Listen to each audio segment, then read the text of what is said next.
limited because of geographical distribution of infrastructure to a few states, and that too near urban and trading centers.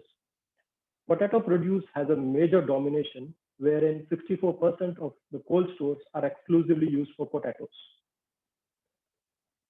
Scaling, automation, efficiency, modernization, renewable energy, and building value chains have a huge potential to revolutionize cold chain infrastructure, thus reducing market inefficiencies and enabling better income for farmers. Lastly, I shall be sharing the learnings from the last two webinars, which are based on the ground challenges and learnings of entrepreneurs striving to deliver cooling services at the last mile, leveraging technology disruption and modern innovations.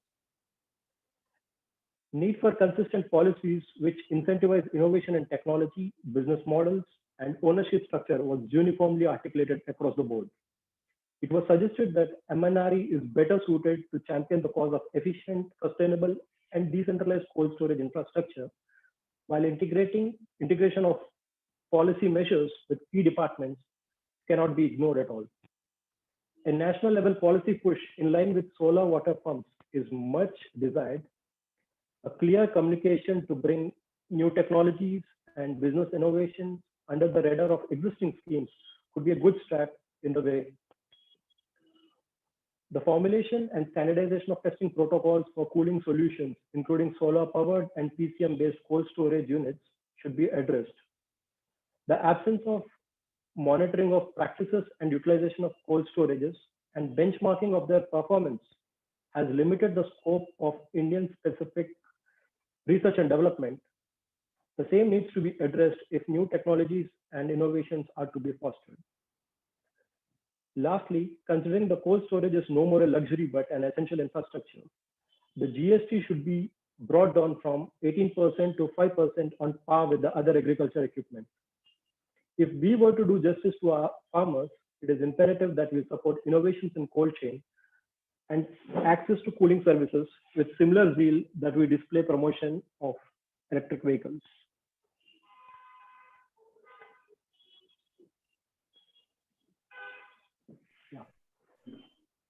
Thank you so much, Mandeep, for that, the context setting, as well as walking us through some of the key policy takeaways which were brought out by the technology practitioners, as well as the discussions that took place around financing and business models.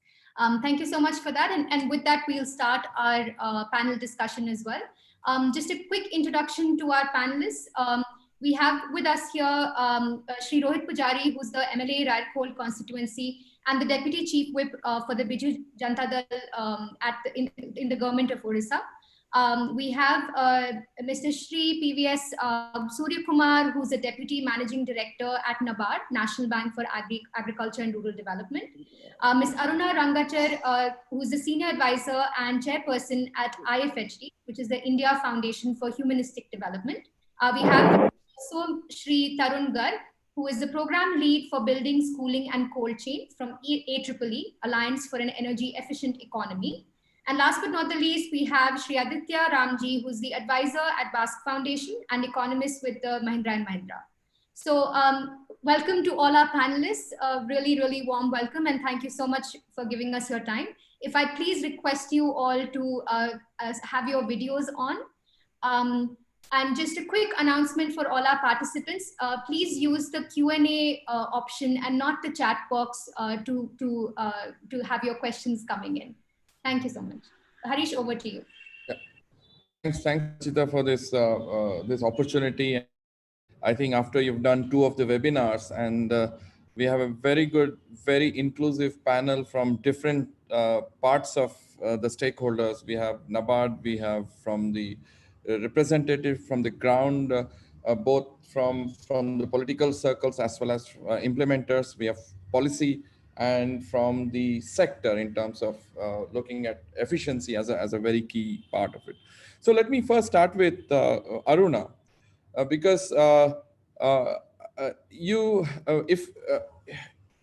truly represent the ground in many ways, and we've been in the first 2 parts. They have discussed about technology. They have discussed about delivery models of cold storage, right?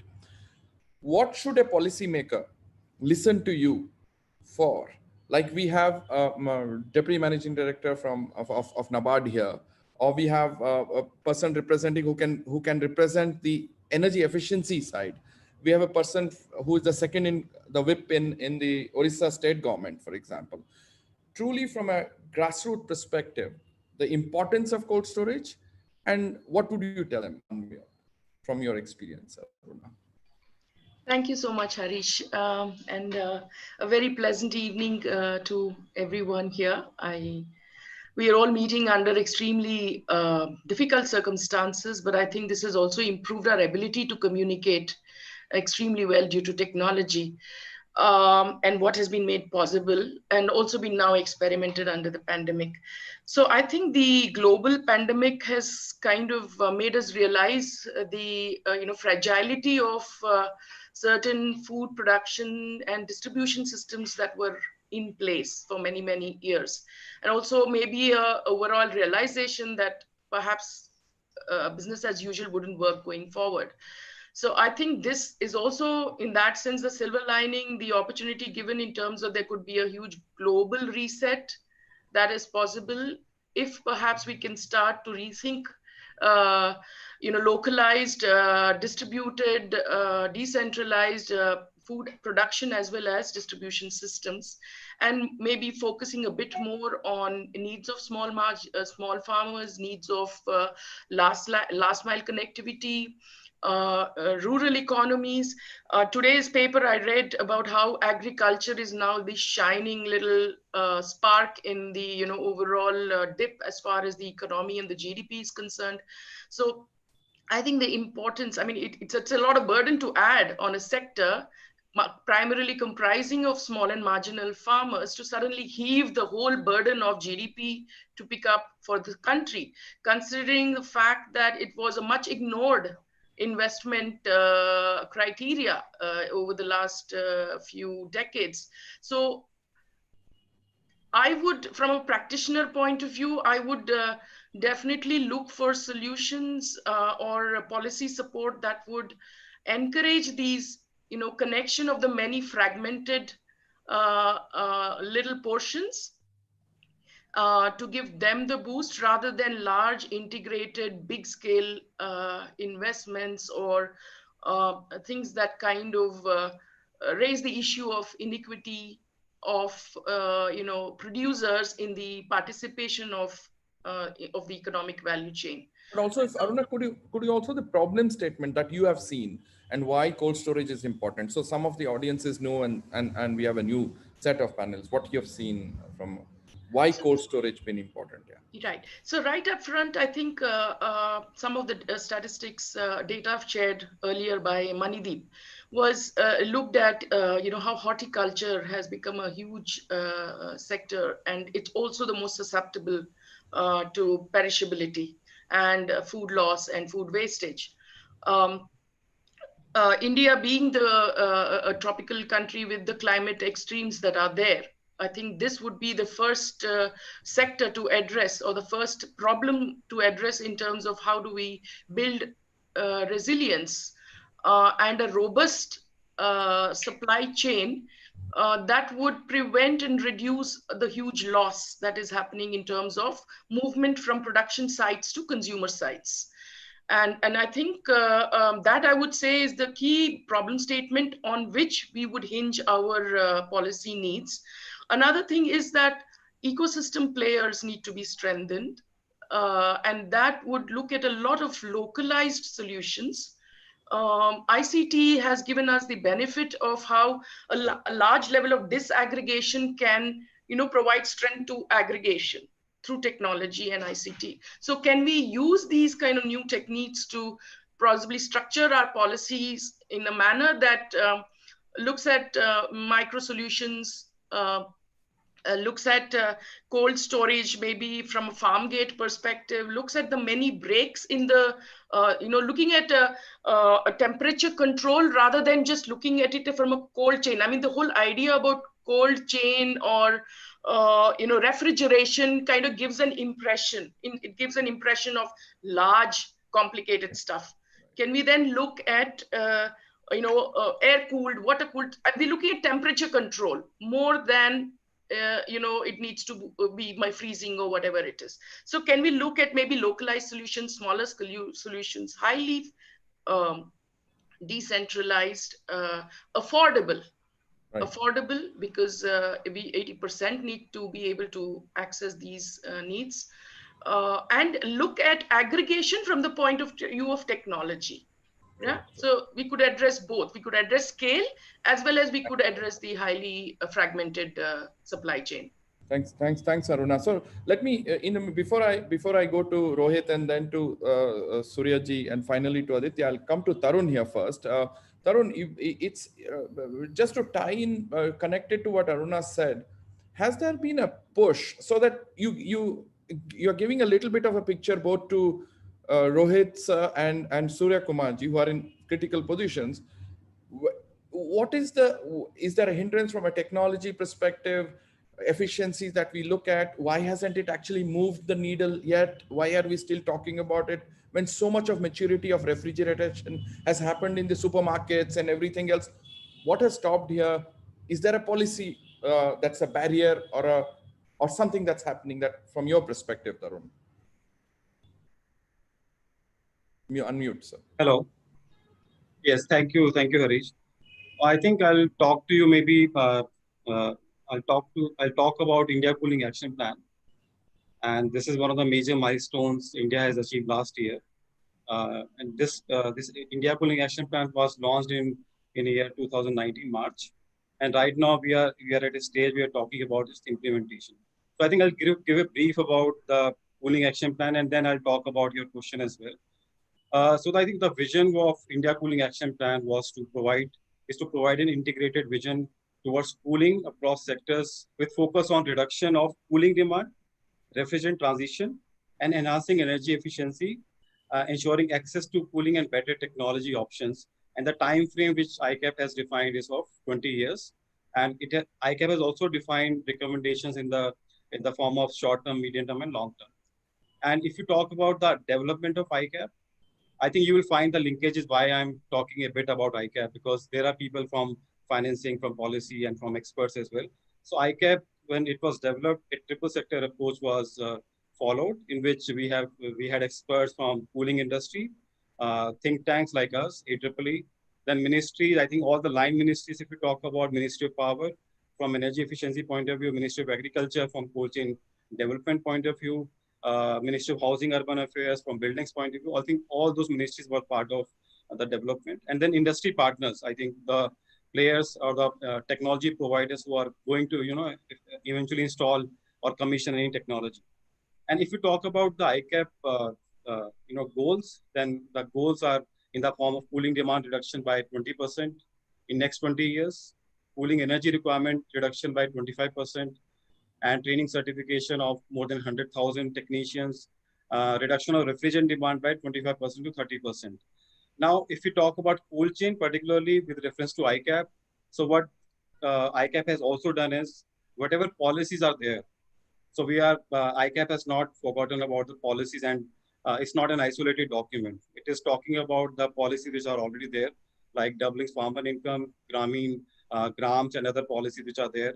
And if you talk about recommendations focusing on cold storages, so I think one of the major recommendations, as we all understand, is one of the major energy consuming component in the entire cold chain. If you talk about pack houses or ripening chambers, but cold storages are the ones which are consuming actually large chunk of energy. So one of the major recommendations from ICAP is to develop program for retrofitting of existing cold storages. So I think this is one of the major, I would say, policy push from this document. And the second is, again, link the incentives. So I think I've heard as part of the previous webinar proceedings, and I've also seen a lot of policies which are there, like MIDH is giving subsidies for installation of cold storages. So how can we link these kind of incentives or subsidies with energy efficiency? I think that again is mentioned as part of the ICAP development. And last but not the least, I think training, capacity building has again been highlighted, at different levels. It could be at farmer level, it could be at, at a level of people who are operating the facilities, or at management level as well. Now, if we talk about initiatives which have been taken, I'm talking about the initiatives from the point of view of ICAP implementation. So, Harish, the reason I'm talking about ICAP is cold chain has been there over the years. I personally have seen cold chain has been there, but energy efficiency, the importance of energy efficiency, climate change, recently it has got a lot of traction. AEEE has started this journey last year. I would say not last year, but last year in 2018 when we started working on the ICAP. But if you really ask me, energy efficiency has gained much more traction now, from considering the fact that we are looking at sustainable development of whatever we are going to construct or develop. So from ministry point of view, there are steering committees which have been formed recently for the implementation of ICAP, focusing on cold chain. Then there's a thematic group which has been formed by ministry. Again, AEEE is working as think tank, and cold chain, we are leading the cold chain element as well as space cooling. And apart from that, there are a lot of initiatives right now which are happening. I will not say in isolated manner, but I think with people like you, with people like Selco Foundation, we definitely see a lot of which will happen on ground. So personally, I'm working on a project in which we are looking at implementation of energy efficiency in cold chain policies. It could be at center level, it could be at state level. So this project we have just started. There's one more project which we have just started, and the focus is on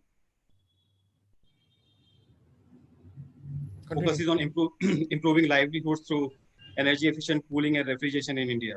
So again, the project outcome we are looking at is increased availability and access to low cost, low energy cooling and refrigeration solutions, increased interest from manufacturers for meeting the cooling and refrigeration demand in off-grid communities, programs, action plan for replicating and scaling up low cost, low energy cooling and refrigeration technologies. So so the point, just last point from my side. So just to answer your question in a very, very nutshell, the reason I highlighted all this is because there are a lot of things which are happening at the center level. Now, based on my experience after 13 years in the field of energy efficiency, one of the major elements which always people question is the cost, initial cost. The second is awareness about the technology. Personally, I have seen there are a lot of consultants or designers or practitioners who are not even aware of the technology. And then the owners, even if the technology is there, then the owners are not aware. So I think there are elements of business models, capacity building, and last but not the least, policy push, which AEEE is working. So I'll come to some part of it, if we can. Sure. In the meantime, about how can manufacturing change and how do we bring down the cost and the whole Made in India thing. I'll come back to you, Tarun, regarding that. So Rohit sir, I come to you. Rohit, Surya ji, sir, if you go to Orissa next time, make sure that you can meet Rohit. Is an old friend.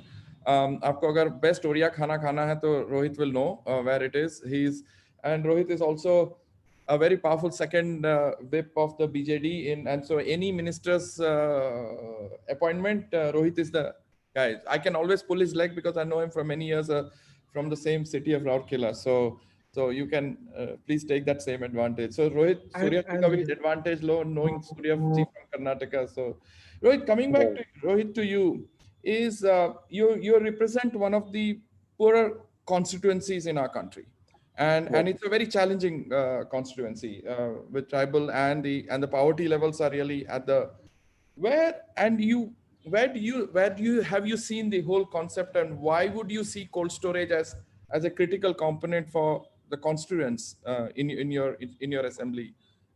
If you can start with that, and then I'll ask some other questions later on.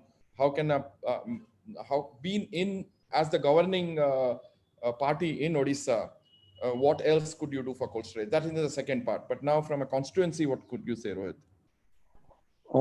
Good evening, everyone, and hi, Harish. Yeah. It is a long time. You have been in US for quite some time, so we haven't been in touch. But first, let me start like this: since as you said, that I come from a rural constituency, and 90% of my that is my electorate belong to the rural area, and they are majorly dependent on agriculture and forest produce. And tribals are a big part of it, of the electorate. And all these years, even after 73, 74 years of independence, I would say in all development parameters, they have been way behind. As your Selco team has also come and seen it by themselves. And uh, for them, a decent living and a livelihood is a big challenge till now. And we know that when I started as MLA, we had more than 600 or 700 villages and hamlets with no electricity connection. Now, even we have a power connection, but uninterrupted power supply and voltage problem is very much persistent and still. Uh, uh, I mean, if you see correctly, today power is a big answer to everything. Proper, I mean, if you have uninterrupted power supply, it can be the best thing that can happen to a rural constituency. But uh, as we all know, that with the uh, climate change, with the global warming, with the decrease in forest cover, uh, temperatures are like every year the temperatures are growing, and life even in the rural area, even inside the houses, it's a big challenge um, to take this temperature and to live a life. So I was very happy when I heard about. I always knew you, but when I came to know that the great work you've been doing in different parts of the country, uh, I requested you, and I was very happy all the solutions you have for the rural community in particular, uh, and for the people below poverty line. And I was very impressed that right from the design of a house, the Awas Yojana, or we have this Biju Pakka Ghar program.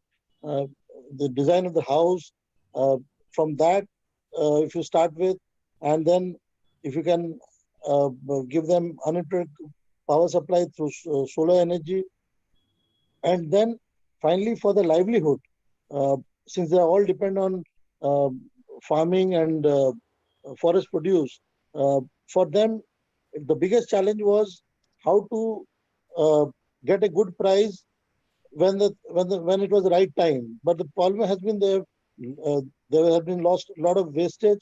The few cold storages are there, but the those are like uh, profit mongering cold storages. They have been exploiting farmers for quite some time now. So uh, I was like very impressed with the solution you have with this cold storage, which we, I think, piloting it in my one of our villages shortly. It is already there. A 5-tonner cold storage. I think it will bring a big change in their lives, because uh, they will be able to get their produce, and they grow a lot of vegetables. They grow a lot of flowers also, and definitely, uh, I think their livelihood will be taken care, which is a major challenge for them. And uh, we are infamous for, I would say, farmer suicides also. So I think for my area it will be a blessing. Definitely, it will be a boon, because if we can scale it up, like I'm sure this will be answer to few villages and panchayats, but we need to scale it up, not only uh, limited to my constituency, but I think pan Orissa, pan India, because India still lives in the villages, and all the solutions we have. Even I was like checking out in the health sector, the solutions we have. Our hospitals don't get continuous power supply. Um, uh, if you can, we can manage a lot of things with our, even for the COVID centers. You are now you are doing that project where we will get uninterrupted continuous power supply, and that itself will be a blessing for them to survive, because today this is not a luxury anymore. This is a question of survival with with this high temperatures, and particularly in India and this part of Orissa. So I'm very happy that you have come up with this cold storage. But then I would like your Selco Foundation continues to work with me to make so that in all sectors, whether it is health, whether it is education, whether it is livelihood, if you can make a impact in my constituency, I'm sure this can be replicated throughout the country and throughout the state. And I think it will be, let me tell you, with my 20 years of experience in with the rural community, and I've been moving pan Orissa, pan India also. I have visited a lot of constituencies. This is the answer to, I think, the big cold storages are literally of no use, because the problem with them is it is too high a cost to run the show there. Because all these are like the electricity charges are very high, and it is very difficult to a common farmer to afford to keep to be a part of that, to keep their product in that cold storage. So I'm sure these solar powered portable cold storages is the answer to Orissa rural community and India's rural. And I think globally also, where there is not a continuous power supply is not there, where there is not a uninterrupted power supply is not there, this is the only answer. And this will also get the cost down, like they will be able to afford it. And finally, all this, even the logistics matter. So this is something we are able to get it to the doorstep, literally, for the farmer. So I'm very excited about this project, and I hope that Selco continues to do this great work they're doing, and make my constituency definitely a role model for the country and for the state also. Thank you. Thanks, Rohit, for that, setting the stage of pushing for decentralized energy, and especially for the small farmer holding and the loss of incomes. Coming to Surya sir, you have had an immense journey in the state of Karnataka with from ground up, and now you have become the deputy head of NABARD. And NABARD has been very critical and instrumental in the whole agricultural revolution of our country in many ways, right? And now, in a very unfortunate circumstances in COVID, that attention has gone back to agriculture, right? Now, like suddenly people are saying that's going to be the solution and blah, etc., which should have been in the solution in the first place, right? From now that you've heard from the three stakeholders, right? But also NABARD has been very instrumental in asset-based financing, and you have been in how you know everything how to do a revolution, that is the agricultural revolution. Now we need your help in the cold storage revolution, because our temperatures are rising, and decentralized these units become very critical for us small. What are your views after listening to three of the stakeholders and role of NABARD and the role that you could play in the future? Okay. Namaskaram to all of you. Namaskar, sir. The most important thing is, I think I agree to what Rohit Pujari ji just now said. If you really look at just to quickly reel out the metadata, I think which a previous colleague has shown, I think out of we produce around 320 million hectares of fruits and vegetables, and around 20% gets wasted. And all the cold storages are basically 70% of them are cold storages, which are potato cold storages. And they're basically based in two states, I think Uttar Pradesh and West Bengal. And we do not have cold storages in the rural sector at all. How do we really get these things going is an important thing. And two things come to the prominence. What are the models available which can be either purchased by individuals, commissioned by individuals, or funded by the banks? For example, when the solar lights came, some banks really took it as a model and then pushed it, and they made it popular. When they pushed it, they also created people who maintain, service. All these things have been tied up. I think when some regional rural banks got award, Ashton Award, they got Aryavardha Gramin Bank, I think got an Ashton Award. When they really put everything together, bank thought, many banks feel, what is the big deal of financing a 5,000, 6,000, 10,000 rupees investment, because managing them becomes an issue. But then there are methods available. There are many microfinance organizations available. Only thing is we need to have a product. We need to have the whole chain which maintains the product. And we need to have someone who finances that and allows the whole thing to take off. When it comes to cold storages, I think there is no denying of the fact we require decentralized cold storages. There is no denying of the fact that we require the whole architecture which maintains, which constructs, maintains, services these what you call cold storages. Sometime back when I was doing my masters in UK, in a place called Staffordshire, like means I was very surprised to see that structure. When we enter into that house in the university, there used to be on the left-hand side of when you enter into the kitchen, there used to be a small pillar jettisoning into the open with open what you call bricks. You keep, that is a place to keep all the vegetables because it is cold. The whole house is heated.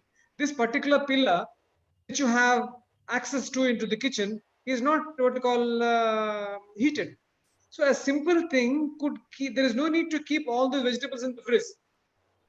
So means it was, I was really surprised looking at that design when I went to the university in Staffordshire. So there are many methods how really we can do. If you have a technology which can be presented, if we can tie it up with end to end, I'm sure many people would be interested to either buy or fund it. I know some people in West Bengal, when I was working in West Bengal, when the government, the bank link program was not going, so they started selling the lights where there is no grid power, solar lamps and all. That person became so influential, rich by simply handling solar powers, by maintaining them. That is what is really required. A good product and the thing around that. Financing is not a problem. Ideas are not a problem. Only thing is what the product is, what is required. And some element of work need to be done to make it popular. Thanks. I will come back to you a little more on how would asset-based financing and NABARD and what could be a potential linkages that you see for a product that costs between 13 to 20, 25, 30 lakhs in a decentralized fashion. What advice would you give to us at the stakeholders on the ground? I'll come back to you, Surya. I'll just now, Aditya, I want to put you a bit on a spot here. I'll tell you why. You have seen in front of you stakeholders, ground stakeholders like Aruna. You see both, I want to put both Aditya and Tarun a bit, because you see, you have the will, there are champions like Rohit in the political class. You have people like Surya in the banking sector who are ready to finance. You have Aruna at the ground level with an immense connect in terms of community connect, right? So is there something where, and I'm now asking you as a representation of the think tanks, okay, who are supposed to be the bridge between the practitioners as well as the potential policy stakeholders, whether the political class like Rohit or to Surya, to give them the appropriate document that leads to practical implementation of policies, leading to people like Aruna successfully and Rohit's constituents successfully using it, right? What is missing? Because if I read the papers, it is always the jargon, 150 million tons, 250 million tons. Oh, bahut upar chala jata, ud jata, right? How do you get a practitioner's perspective to policy papers? Aditya, with your background, yes. Right. No, thanks, Harish, and thanks, Salko, for having me here. But, good point. And this was almost what I was looking at over the last week. There is, I think let's break this down, right? The bottom line is that we need to create more value for the farmer, and we recognize the importance of cold chain. This much is acknowledged. Now, the requirement for cold chain, there is a last mile requirement for cold chain, which is at the farm, absolutely decentralized requirement. And then there is a a farm to factory or processing unit value chain, which is another version of decentralized, maybe a little more scaled than the farm level. Right? These are two very critical parts of the value chain that are currently that we lack, and we've also acknowledged that at the larger level that this is the problem.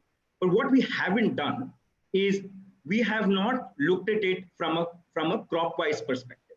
We have not recognized, we have not looked into details of what are the different crop cycles that are practiced, because this is the unique thing for India, right? You can't do what works in, say, Himachal Pradesh will not work in Madhya Pradesh, will not work in Tamil Nadu, or will not work in Orissa. The climate structures in each of these regions are different. The crop cycles are different. The farm practices are different. The structure of the agri sector itself is very different in each of these places.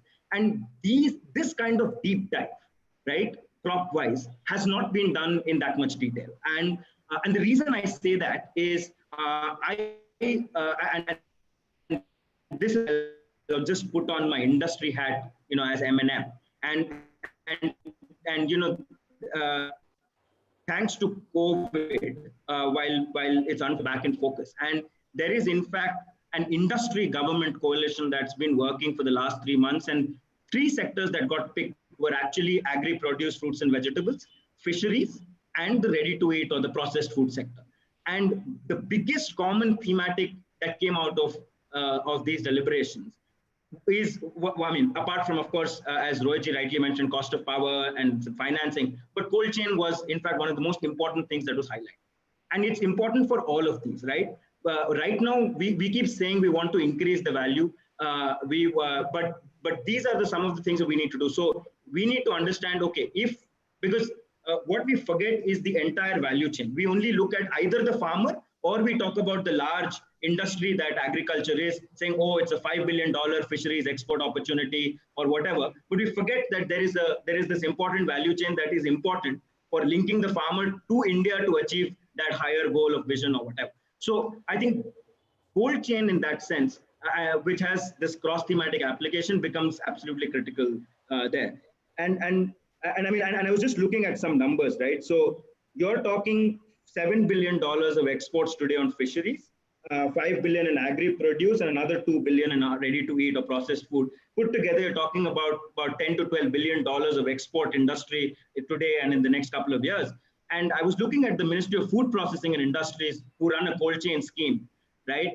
It's been on since 2008, and they have spent a paltry sum of 2,100 crores on this scheme for an industry that is apparently contributing $12 billion to the Indian economy, right? And I think that this linkage is something that's not being made. And I think maybe what think tanks need to do is to definitely deep dive into some of these. And we can't do all crops. So let's pick up maybe some key cash crops or even key horticulture crops, and let's break down maybe region-wise, pick up a few. Let's start doing that. And the pillar that I would like to add here is industry. Industry has a very big role to play. So far, we have been saying either it's the responsibility of the government, federal or state, to figure out the welfare for the farmer. But industry is equally gaining value, right? You look at any of these value processors, whether it's a Mahindra, whether it's a Keventas, whether it's a Mother Dairy, Safal, everybody is ultimately working at the back end with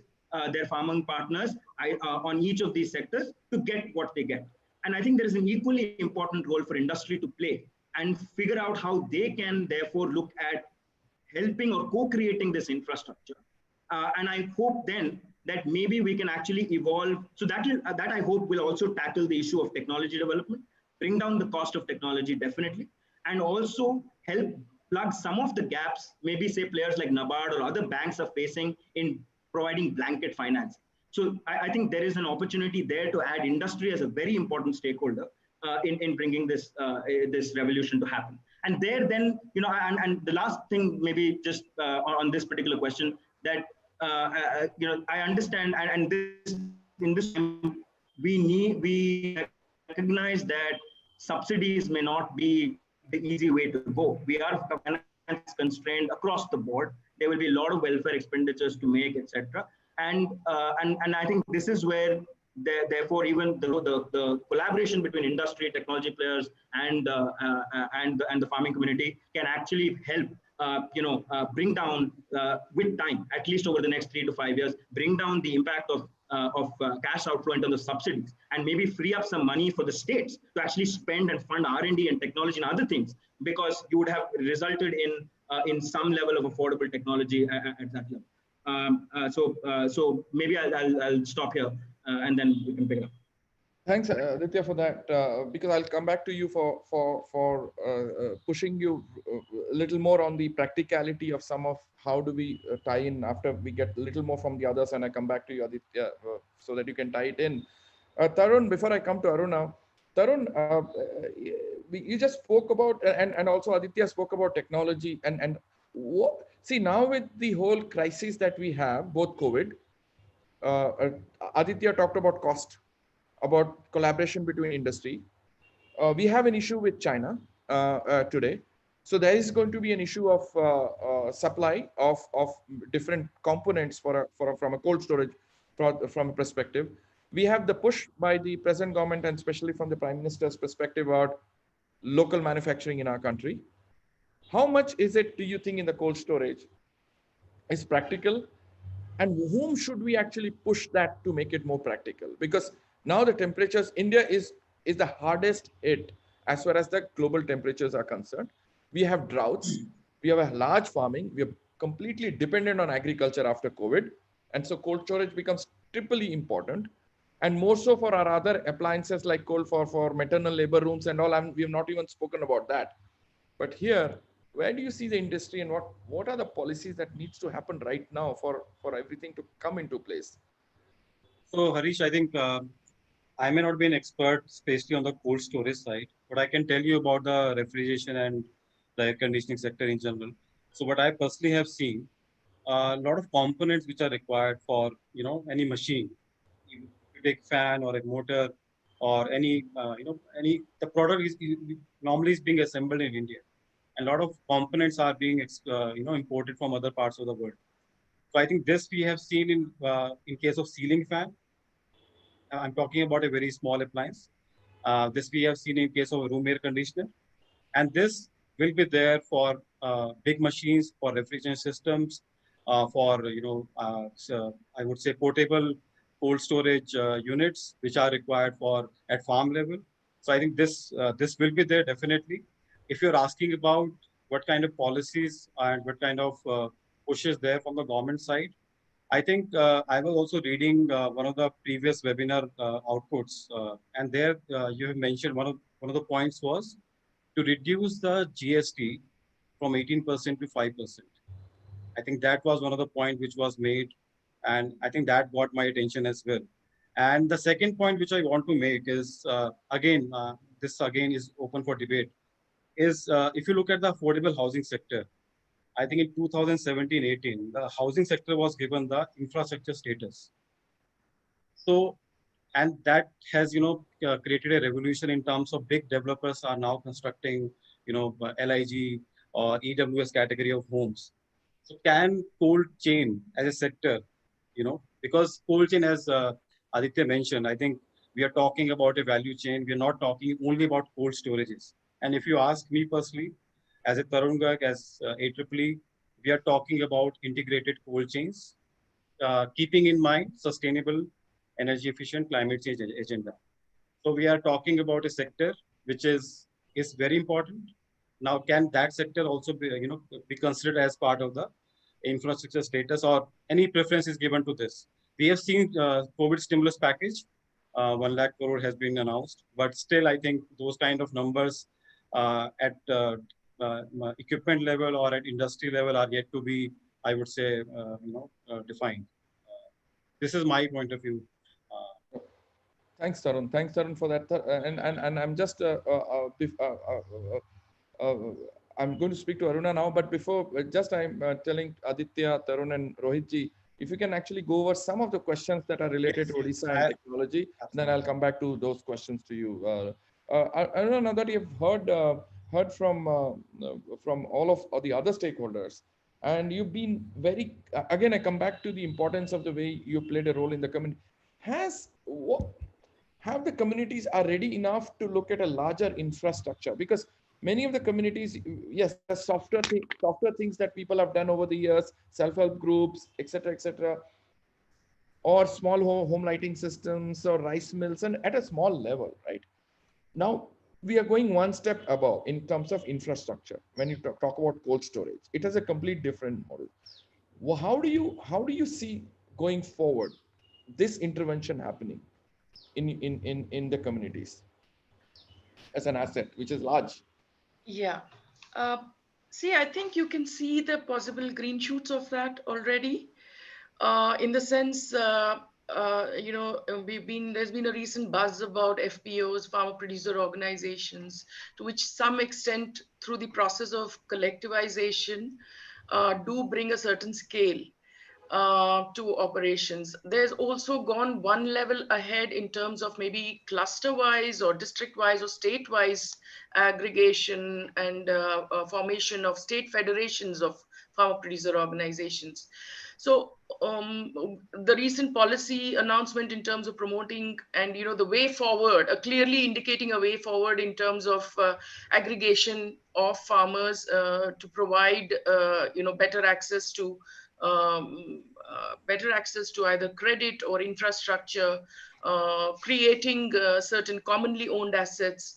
FPOs also operate the custom hire centers for their farmer members who are small farmers who don't necessarily have the affordability for equipment.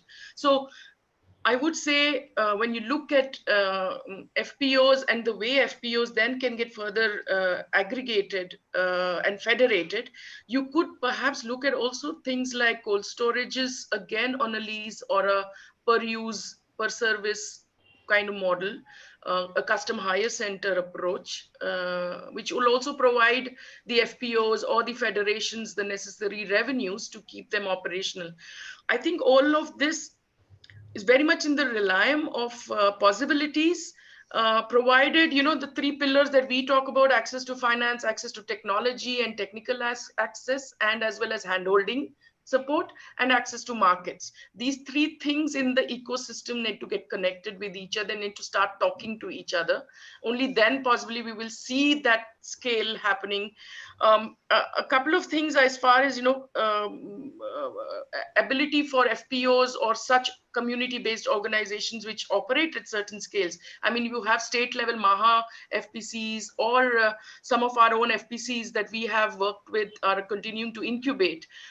We see them operating with revenues about 100+ crores. So but it's been a pure trade aggregate model. There is very little in terms of value addition happening. So I think the capacity building needs of those communities who are ready to take on their responsibilities to possibly bridge the gap between what the market wants and what is actually happening at farm level. That bridging needs to happen through maybe a more a legal entity or a formalized way of operation. And that is something role can be fulfilled by these kind of largish community organizations. They operate as business. They are legal entities. For a PPP model to work, a private-public partnership model to work, you can see clear role for government. You can see a very clear role for private sector to engage. And then you see the FPOs that represent the farmers. Yeah, so maybe creation of such in largish projects could happen through the PPP mode. Another thing I thought is climate finance. If we're talking of decentralized, renewable energy-based cold storage infrastructure, can we look at possibly patient capital, climate finance, philanthropic capital? So I think the loss of value in produce is a national wealth. And if that can be looked at from the point of view, why blame the British for taking away a whole lot of stuff from our country when we do this on a day-to-day basis by losing our national wealth? So can we look at it from the point of view that, possibly there are clear roles for every stakeholder to operate at. I would be very keen to kind of engage with the think tanks and see what ground up kind of projection is possible that could help address the gaps, policy gaps, or the strategic roadmap that gaps are that continue to. It all seems very far away, Harish. You know. No, that is why I'm going to push Aditya also. And see, now you have great success. So Aditya has to be the bridge. I mean, whether from his previous hat or now hat. I'll come back to you, Aditya. But in the meantime, Aruna, if you can look at the two questions of Krishan Rautela, who has put it on the Q&A, and especially from your own experience of quality guarantee and assurance for cold chain operators, whether if you would have an answer. I'll come back to you in the meantime. Let me Rohit ji, see, there are some questions on the obviously on the chat, which you might not have a complete answer for it, because I mean, it could have been good combination between you and the agriculture minister. But if you had to take he said somebody has asked, like, Odisha has a lot of cold stores and many of them are lying defunct. Do we need a new business model to integrate with the business strategy? And same thing related to that, somebody said, would there be a policy to revive these cold defunct ones in parts of the country with an electric to solar? Is the defunct because of solar or electricity? That's a different question. But it seems in Odisha there are a lot. What do you say, from if you were in the shoes of the agriculture minister? What would you take this to revive it? Because that also gives confidence into people that this is something that we could utilize for. Rohit, you're on mute. Mute. Rohit, you're in mute. Harish, what I would like to mention here is definitely government is looking to revive a few of the cold storage defunct. It all depends, like what Aditya Ramji said. We need that industry connect, which is also very important. And wherever that industry support is there, particularly the big cold storages, where a lot of the cost not only involves logistic support, but along with that, the huge infrastructure they have. So for that, a different level of connect is required. Maybe support from the industry is very important. But when it comes to the portable cold storages, solar run portable cold storages that you guys have started now, this helps us connect with the farmer at his doorstep.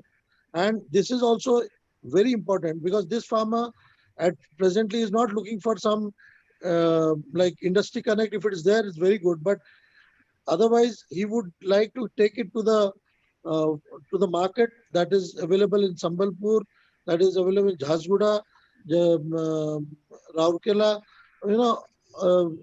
all the major cities around, all the major towns around. So for that, maybe he gets a better rate. If he has time in hand, if he can if he can negotiate better, he gets the time frame to support him, which again helps.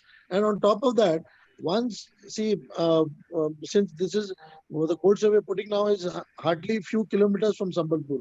Once people know that there is a cold storage where farm produce are present, people don't go mind traveling a few kilometers from the town to go and get this produce also. Because today, getting anything farm produce, organic produce, most of these farmers, we have a lot of organic producers also.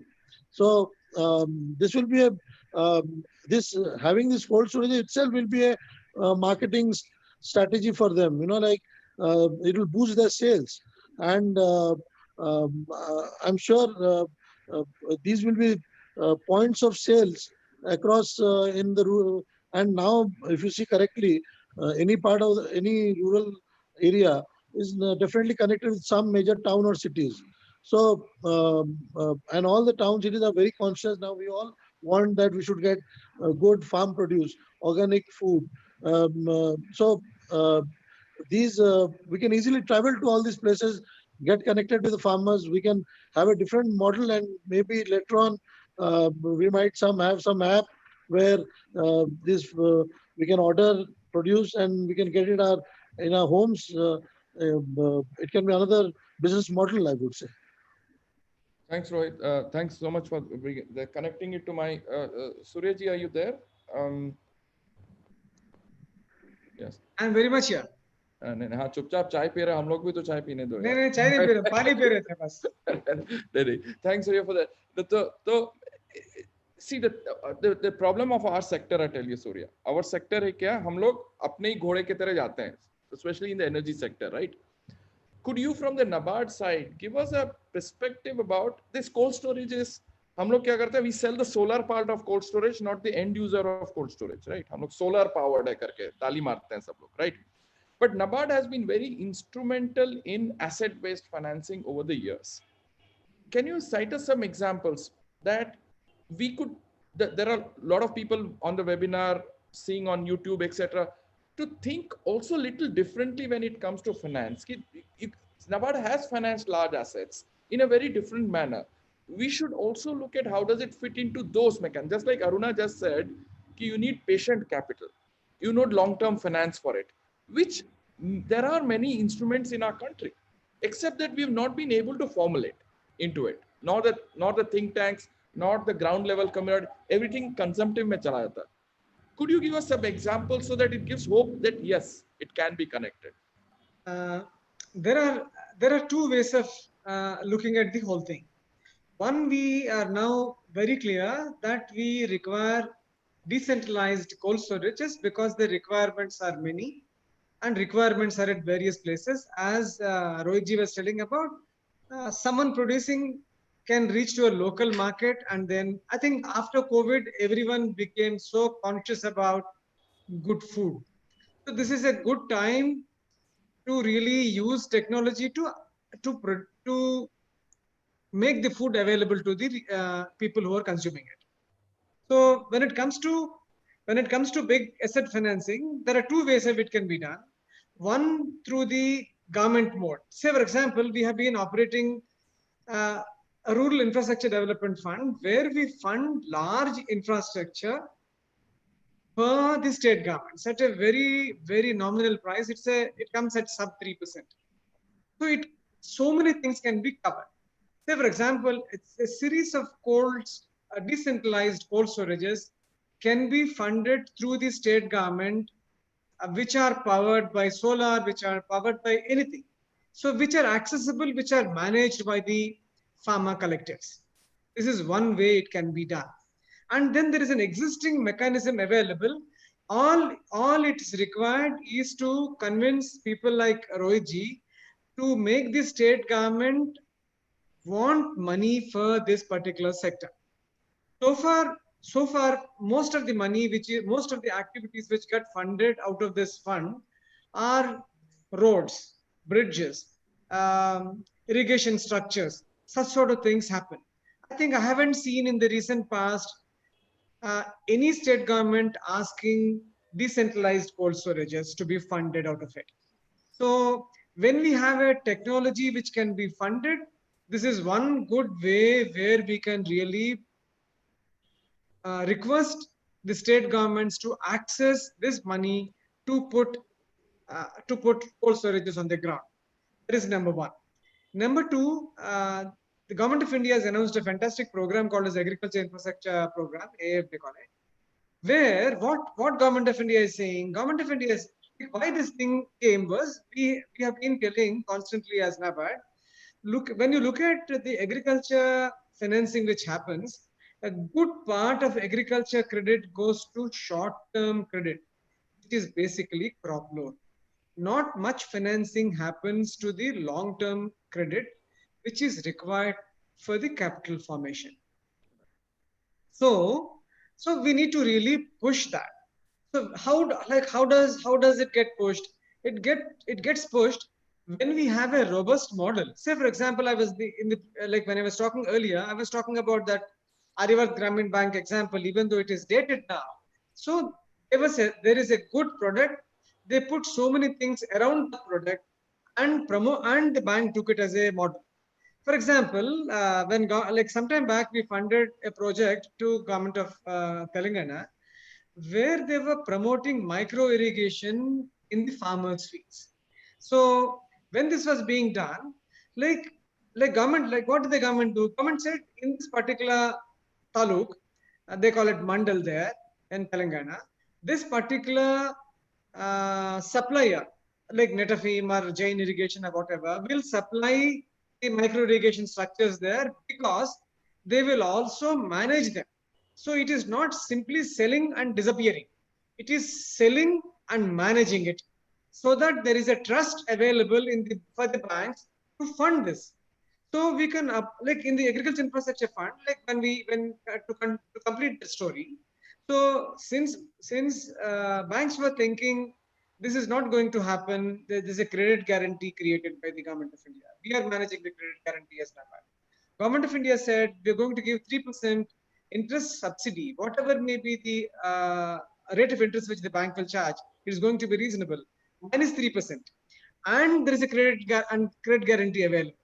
All it really requires is a good product with all the linkages, and I'm sure this can be promoted amongst the bankers. There are several fora, like there is a fora at the district level, there is a fora at the state level called SLPC, PLPC.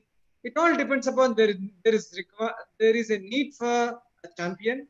I think we have offices across the districts, across the country, around 450 districts offices, and we cut across all the people. We speak to the farmer, we speak to chief minister's office in the state. So we can really do this job of connecting people, being the sutratar. But all it requires is a robust product with supply and maintenance of the product, and it can easily be promoted either to the private sector, to the private road, or through the government road. So this is the way the cold storage has to be promoted. And as the data was speaking, 70% of the cold storage is on. If I worked in Calcutta for 3 years, and I know what happens before Durga Puja and how cold storage owners can have a huge control even on the political system. So decentralized cold storage is the way. For that, good products is available. Good product must be available. So Aruna, before I come to you, this again a small question between Rohit and Surya Kumar. There's a question on the saying that you mentioned the interest subsidy or whatever when it comes to large infrastructure, it always is tilted. This is an age-old question. It goes to the large farmers. One quick answer. What is the inclusive strategy that it's taken up for the smallholders? This is also very related to Aruna in the afterwards. But between you two, how do you counter this question that it's the state and central government subsidies always is taken up by the large guys?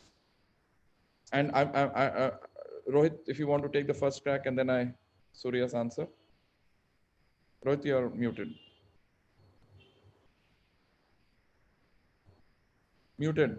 What Surya sir said, I was like listening to him. I don't know about other governments. I think our government has been very proactive, and we have been working with NABARD also very closely. And our CM, our Chief Honorable CM Naveen Patnaik ji, is like we have an independent budget for agriculture. I think after Karnataka, we are the second state in the country where we have an independent budget for agriculture.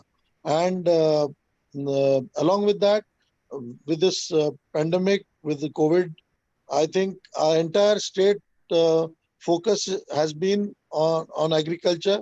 Today, in fact, a lot of measures have been already our Honorable Minister has dedicated it to farmers. We will, of course, this is a portable, that is cold storage. I'm sure once we do it here in my constituency, we'll definitely take it to the CM's office, and we'll try to.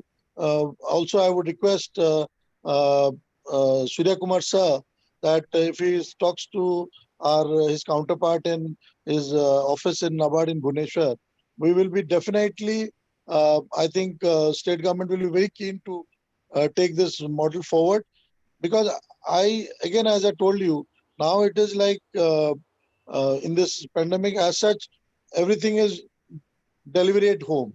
So I don't see the day is far when we'll start getting directly farm produce to our dining tables.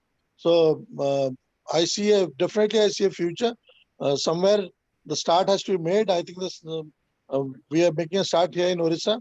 Will definitely, I see the results coming in the near future. As the story goes, with the chicken came first, the egg. It's a story, but somewhere I'm sure we don't have to be so pessimistic about. Like few questions have been pessimistic, I think, by the viewers.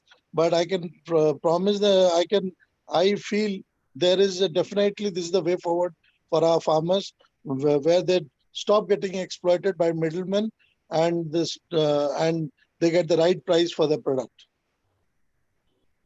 So yeah, a comment before I bring in Aruna and then Aditya is the small. I mean, you've been now you've got a great supporter in Odisha where we can actually do the large experimentation. So no, coming back to the small holding, in the sense that does it. I mean, how do you make it a more inclusive strategy that the small holding farmers do not lose out? And also connected to one question to you, somebody said you made very good points. Isn't NABARD the apex body with full authority to come up with these financial products for long-term financing? We are. First point, I think, Roji, I will call my colleague Chandrasekhar and tell him to speak to the concerned people in the government to really push this technology. Number one. Number two, Orissa government is one of the most progressive government which is using this fund in a very smart way. I think all credit goes to them. Number three, NABARD is authorized to make any new financial product, and we are keen to do whatever is required to be done. Number four. Number four, when it comes to the small farmer being left out, it's not really the case, in the sense like if you really look at the small farmers, most of the small farmers whoever have the land on their name are funded by the banks for the Kisan, under the Kisan credit card for crop cultivation. Technically, if someone is already having a connection with the bank, if there is a product available, say for example, a miniature cold storage is available at a particular amount. As I said, a product is really required. A miniature cold storage is available, say for example, at 1 lakh rupees or 5 lakh rupees. I'm just giving a hypothetical figure, I don't know. So that farmer or the group of farmers now through the new FPOs which are being created, so can be what you call funded. That's not difficult at all. Small farmers, it all depends upon how smartly these small farmers can get aggregated so that they can really demand what they really want. And you show me any small farmer who ever have a land patta on their name, if he is deprived of the Kisan credit card, I think this is not acceptable anymore. There is a Kisan credit card drive really which is happening.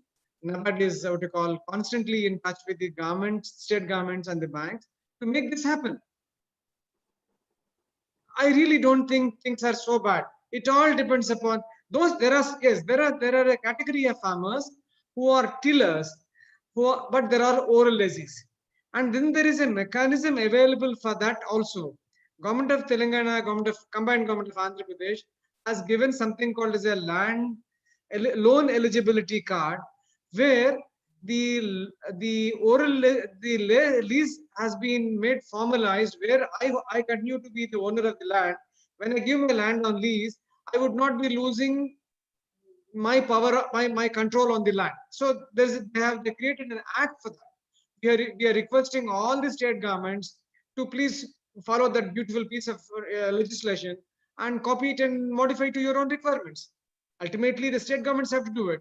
When the state governments do it, the people who are on oral leases and what you call tenant farmers can get crop loan at 7% minus 3%. That means when they pay on time at 4%, and they'll be eligible to the what you call crop insurance program also. Once they are connected through the KCC, next step is what you call asset financing. This is very much possible.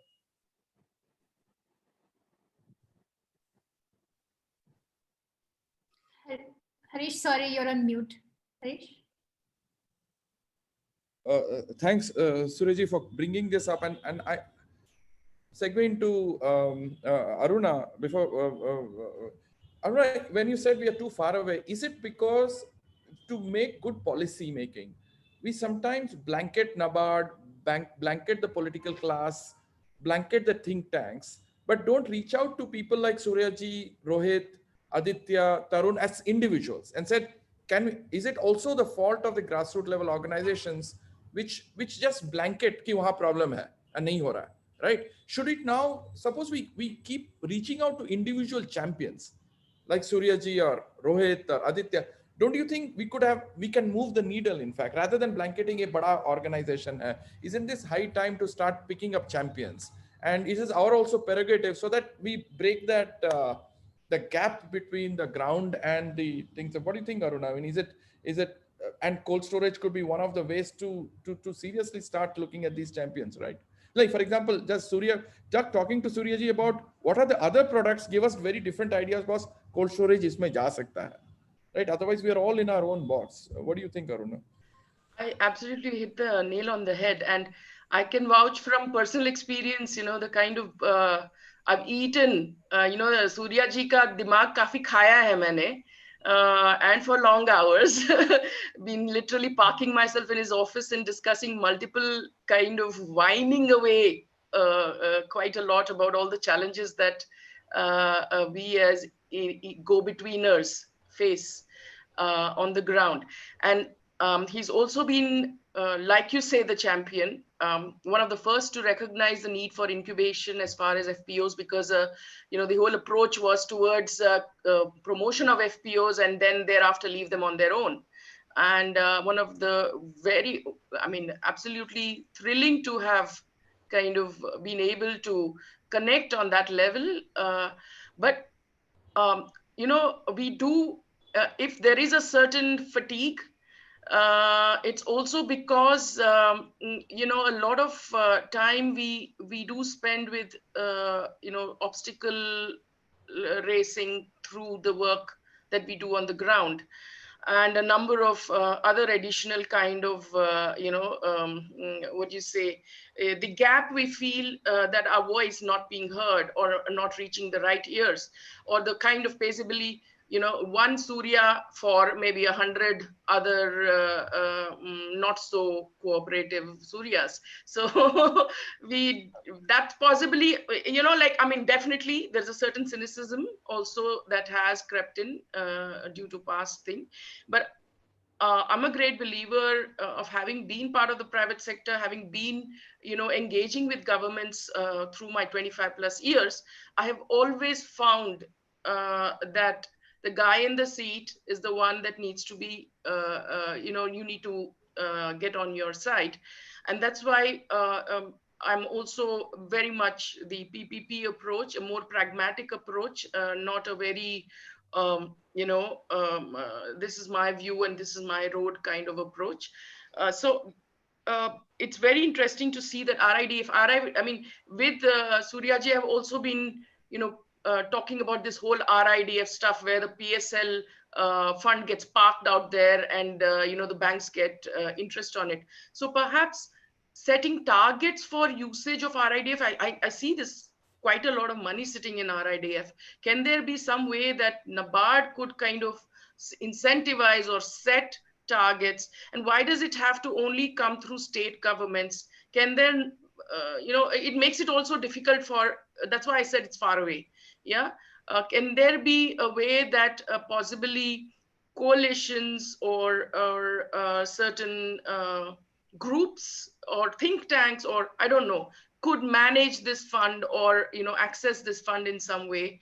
It could be multiple stakeholders in one group, not necessarily individuals or privates or anything like that. But is there a way to improve accessibility?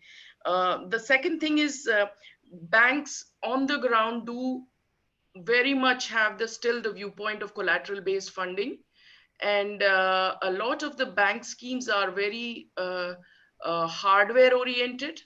There is a whole component of software and soft support that needs to go to the ones that these schemes are meant for.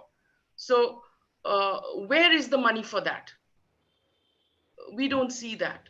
Yeah. So how can we get all the ecosystem players to start working towards a common mission if knowledge transfer doesn't happen effectively where it's needed the most? So I would say, when you have to, like Suryaji said, you have to look at all the pieces. You have to give a product with a solution. You have to give a product with a servicing mechanism. So all of this involves a whole lot of capacity building, skilling, a whole lot of, like I said, investment into people, investment into land, and investment into equipment. And this, not only hardware, right? So how can we bridge that gap? Also, I just had a couple of things written down as I was listening to everyone else. Also, a convergence approach. We're talking of decentralized solar capital, climate finance, dealing with all of these climate change, which is most hard facing on the communities in rural communities. So, and especially the farming community, most hard facing climate change. So how can we look at convergence amongst the various ministries? You have the Ministry of Renewable Energy, and they have there, I think, some access to energy scheme, right? Looking at livelihood options, building livelihood options for communities on access to energy. We have the Ministry of Food Processing. Just today, the minister announced a very grand, some 743 crore, 27 new integrated cold chains coming across 11 states. So what's happening at that level? What's happening on the ground? How do we connect those the two so that it actually reaches the relevant people? I just have to, because we have 3 more minutes, I'll just come back to you with the closing ones. Sorry, I will come back to you, the answer to Aruna so that you can wrap it up in the end, if that's okay. Okay, so you can wrap it. Aditya, no, just before, at the end, yes. Sure. So to Aditya and Tarun, last words, but I just want you to focus on a bit, Aditya, on how do we make policy making? See, sometimes what happens, Aditya, is that many a time the practical work, what she spoke, Aruna spoke about, what Rohit spoke about, what Surya spoke about. Again, I come back to what question I asked earlier is, and as she said, there's a disconnect, right? I come back. Cold storage now, as you see a hope, with what Rohit said and what Suryaji said, how do you use, there are some things that we can take it forward right now, right? What can think tanks really push it? Because the ground level guys have no time, right? NABARD and the political class have their own 150 things. They've come here. It's the role of people like yours and the think tanks to really synthesize and keep pushing the doors open. So you are a very critical factor in making sure this happens, right? What do you think from this today? Would you pick it up? And definitely, so maybe just to talk to Aruna's point on things that are too far away. I think there are definitely a couple of things that we can do to action, and I think that's the spirit, at least in whatever has happened in the last 3-4 months, that we need to move towards getting things done. So on that point, let me break it down into, I think, four bits, right? Number one, we need to look at cold chain as cold chain first, and then the issue of solarization and everything. And you may think that I'm not trying to say that solarization is not important. I'm just saying that first and foremost, the importance of cold chain as infrastructure needs to be recognized. And that, in my opinion, cannot be done by MNR. That has to be done by either the Ministry of Agriculture or by the Ministry of Food Processing Industry. I think we are hopping up the wrong tree, asking for ownership at the wrong end. So we need to ask for ownership by the right line ministries, number one. Number two, I think, and this is maybe the action for think tanks, right? Is let's, like I said earlier, let's break this whole issue down to, there will be many challenges, I'm not denying, but let's break it down to 3 or 4 sub-projects, 3 or 4 key issues, and make them into 3 or 4 small projects that can be done along with industry or government as partners. And that it will be the starting point to give it a rolling effect in getting this action going, right? Number 3, in my mind, is the fact that so I have this opportunity now of being assisting a central government committee that, like I said earlier, which is looking at multiple champion sectors, but agri, fisheries, and ready to eat, and some of these things are those specific focus sectors in the spirit of cooperative federalism. We've talked of this many times as think tanks, but in the spirit of cooperative federalism, and hearing what Rohitji and Suryaji have said, my request would be, and I'd be happy to facilitate, it would be very good for us to learn. The problem is the federal government is saying, okay, we're recognizing, let's do something, but there are not enough state government partners at this point to come on board. Now, they have made the effort of bringing industry on board. What we don't have is the state. It would be wonderful to actually have Rohitji and his political fraternity to join that and talk about maybe some of the experiences that they have had. And they are, in fact, in my mind, in a unique position. They have inland agriculture, they have fisheries, both focus sectors for the work that's going on. They can actually look at integrating both of these, and this could literally become a very good framework for every other state or every other coalition that's supposed to take action. So that would be, in my mind, and that can be done right away. I'd be happy to facilitate that, and that would be something that we could right away. My last point on finance, Suryaji talked about the need for products. See, this is the problem of chicken and egg every time we go around in circles. We don't have enough people investing in R&D to create viable products for NABARD or anybody else to finance. Now, NABARD will wait for a viable product to come, then we'll decide rolling out finance. Industry says nobody is doing anything, I can't do much. I think this is the time we need to break those shackles. And again, happy to facilitate industry and NABARD to sit down together and say, okay, why can't we look at infrastructure development fund is not just financing the asset, it's also about creating the asset in the first place or creating the technology. Now, can we apportion a part of that money? And this is where the revolution will happen only when we do this radical move, right?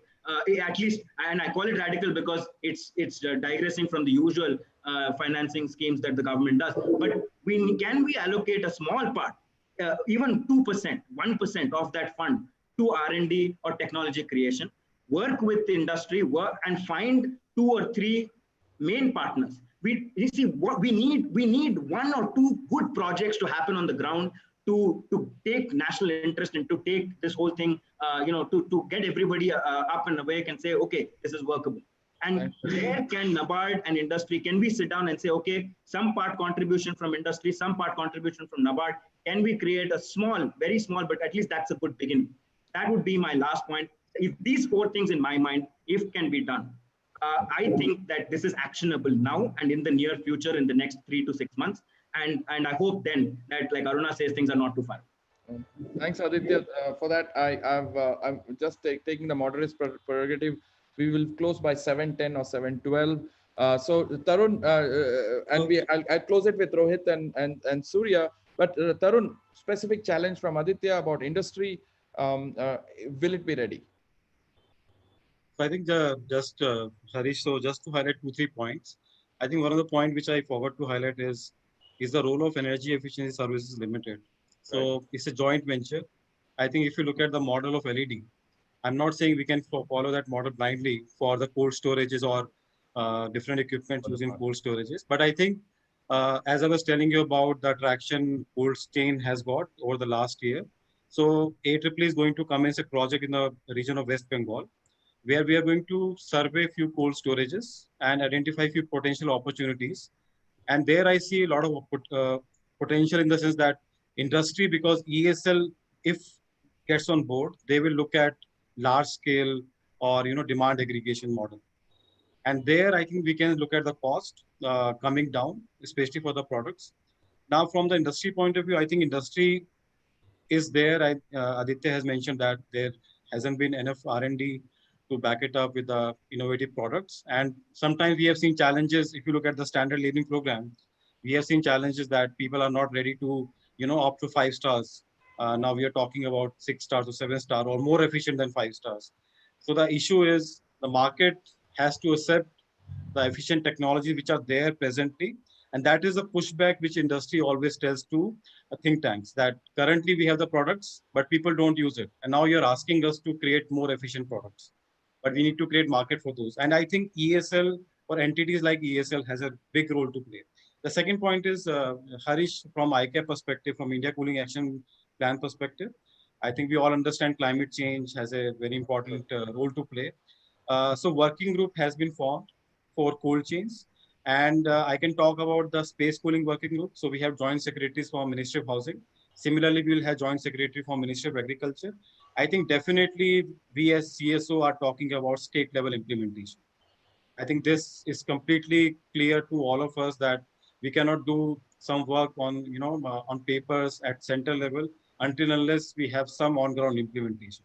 And as AEEE, just last one from my side, we are going to start a project which I've highlighted at the beginning of this discussion. And as part of the project, you will find AEEE is going to implement some replicable, sustainable solutions on ground. As Aditya also mentioned, I think we need some solution which can be demonstrated. So I'll stop here. And thank you, Tarun, for summarizing it very nicely here. And I'll come back in the end to take up some of your points. Rohitji, last comments. You've been now that there's a very concreteness that has come out from your talk and what Suryaji has said, and Aditya has said that he will make the connections happen, and Tarun said he will solve the technology issues. Now, though, it's only and we'll get Aruna's expertise in Orissa. So we are putting a lot of hope on Orissa leading the whole cold storage and climate change from an implementation perspective. I hope we can rely on you. Right. I agree what Aditya ji was saying, that somehow the state governments have to take have to do the hand-holding. And along with the state government, what Aruna madam also said and Surya sir also said, NABARD has to play a big role, because NABARD has been playing a role as such particularly in our state, because I know when it comes to particularly lift irrigation, there have been a big support to us, because I was the lift irrigation chairman myself earlier. So, but all said and done, even if the state government and the NABARD will be doing the handholding, but finally this portable cold storage projects have to be sustainable. They should. Finally we have to give the responsibility to the farmers, that for the farmer community should take the ownership. They should kind of do the maintenance, and finally they have to make a profit out of it. And this is also very much possible, because I feel this portable cold storages can be means answer to if they take proper with proper management and everything, the farmers will take responsibility, and this is something will definitely be a big economic booster for them, and they will I'm sure they will make a profitable venture out of it, which finally will promote the state government to take more interest along with NABARD, because as Aditya rightly said, two fields particularly are aqua products, that is even fishery, and farming is the mainstay of our economy, rural economy and economy in Orissa, and for the country also. And in Orissa in particular, there is a huge scope for these portable cold storages, not only in the farming sector, but also for fishery and aqua products. So I see a very good future in Orissa. Thank you, Rohit sir. Surajji, last, I don't know whether they made you Saurav Ganguly head of BCCI or Virat Kohli. I think, sab log ka. So the challenges and the opportunities that Aruna spoke about, Roti, last words from you, sir. Number one, RDF, the money, RDF, there is a lot of history to it. So RDF money cannot be given to any other entity other than state governments. Number one. Whether some money can be given out of this to R&D, the answer is no, because there is a lot of history how RDF is created, and this is not the forum to really go about that. Banks come in, like should not someone fund creation of what you call viable models? Yes, the answer is yes. Who is that entity? Definitely not the banks. So one can argue, since the banks benefit, why can't banks fund some entity which will create a product which can become what you call which can create the future business? Something like this has really not happened so far in the country. So funding research on a private basis has not ever happened. Research has always been a public good, always funded by the governments. And when you really look at the rural infrastructure, let's say, for example, rural infrastructure is always funded by the state governments. Why this RDF facility was created? In fact, we are working with one more model. I'm working with one more model where we are creating a facility to fund governments in the eastern sector. It is still on the drawing board, where we go, like most of the migrants happen to come from the eastern sector to all big cities, and when they went back, there is a lot of problem there. Hence, we are thinking and working on an idea to fund state governments at a lower rate. Say, for example, the rural infrastructure is always funded by the state governments, and state governments have competing priorities for various things. So no rural infrastructure is ever funded on a PPP mode on a commercial scale at this point in time. No, it has not happened. Two, unless I think when you're talking about the cold storages, when you're talking about solar cold storages, I'm sure there are some models available. Selco itself has some models, and the point is, unless until we have examples. Right now, what examples do we have which are funded by the? Unless until banks come on board, mass funding doesn't happen, mass replication doesn't happen. For that to happen, models are really required. Say, for example, look at cattle financing. Look at cattle financing. Look at orchard financing. All these things happen through the example of models. Models are really required, and we have enough models. Unless until we create some sort of examples which can be replicable, we cannot go anywhere. Since we are looking from the point of Orissa, since we already have examples in Rohiji's constituency, as I said, we need to really do whatever is required to push them. Agreed. And how the models are, how the new prototypes can be developed, that is a different question. I think state government and government of India has to come in for creation of these things. NABARD and the banks are not the correct entities to fund research. We haven't done so far. We fund research when it has to the universities, when it has a very little amount of money we fund, when the benefits are directly taken to the farmers, because I'm not a funder for research as such. Sir, I have one question. You fund these lift points. Yes, sir. Which has literally no revenue model as such. Exactly. But it is very useful to the farmers. Exactly. So how we can do the same for cold storages also, but here we have a revenue model also. Yes. Yes, as I said, the rural infrastructure requires a considerable amount of money, and one person cannot take it. Hence, it is going via state government route. But then, let's say, for example, some people may complain, why is it is going to 3% to the state governments? But if we have done several studies, whatever money went in for rural infrastructure funding at 3% created such what we call ripple effect, where so many things the banks benefited from the infrastructure which is created. That is how the ripple effect happens. Thanks, Surya. I know we could have discussed this for hours. It's been a pleasure to each one. Aruna, thanks so much for representing the end users, the farmers, and pushing that agenda. And hopefully, we bring you to Rohit sir's constituency, and so that some of the models that you have done and learn from where it is. Rohitji, what is your constituency? What is the name of the constituency, please? I will tell my colleague right away. It is Redakol, next to Sambalpur. Next to Sambalpur. NABARD is already there in few projects. Okay. And we request all of you present here, whoever can, it would be nice if you can visit us sometime, post-pandemic or anytime, and support us to take my constituency forward. I'll be very happy. Thanks, Rohit Saab, and to Rohit Saab is not only his constituency, he's also the second whip in the Orissa.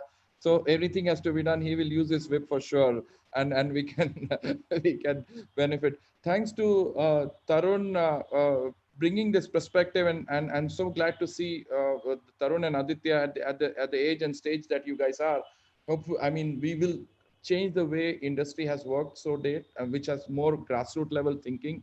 And Aditya, I know you from some time, and you have that connect, and so that next time when Aruna comes, she'll less talk about the gap, because meeting that people like you can actually hopefully bridge that gap, and which has been a complaint from a civil society perspective for quite some time. And thanks Suryaji for this incredible and giving those solutions. I mean, I'm glad for a lot of the cynicism that exists in a pandemic like this, that all of you have given a solutions to go forward, rather than we can keep complaining, but the country has to move forward with the climate crisis. And with the Paris Agreement in place, India can be the champion of showing what the solutions can be, rather than. And so finally, I want to close with Ram's question here. Ram says that, well, there are a lot of micro hydro and picro hydro in Odisha.